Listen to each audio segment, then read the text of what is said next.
Billy Butler. You may know him as the man who waited 10 years to get to the World Series after being drafted by the Royals in '04. You may know him as the guy who tied Game 2 with a first-inning single before driving in the go-ahead run with a single in the sixth. Or you may know him as he's more affectionately known these days as Country Breakfast. But how'd he get that name? The answer to that question is actually pretty interesting.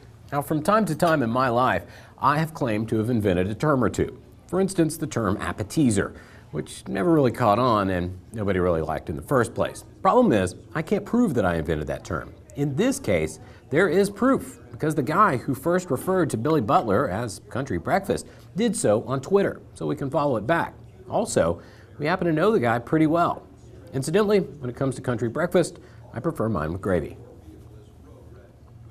A breakfast that includes all of the meats, sausage, bacon, and ham, and Billy Butler, if anybody that's familiar with him knows that he looks like a guy that might put down a few of those meals every now and then. Ross Martin was once sports editor for the St. Joseph News-Press, and it was years ago when he first put the Country Breakfast nickname into the Twitter sphere.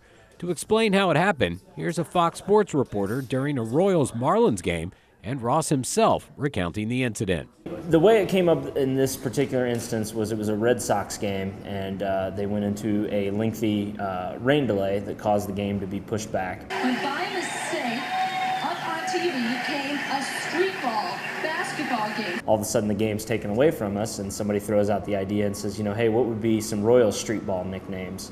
And that was when one @PC Bearcat, Ross Martin, who is a sports editor for the St. Joseph newspaper, tweeted out the nickname Country Breakfast. I think in this instance, it's like anything at Twitter. You throw it out and you never know what's going to stick. Now that the world knows, what about Butler? Given the opportunity, Ross, would you tell him it was you? He didn't necessarily like it at first. I'm afraid he might be kind of upset with me and want to know why I would do that to him. But, I truly am one of his biggest fans, and I would love to. Alex Appetizer flippin'. No? Still no?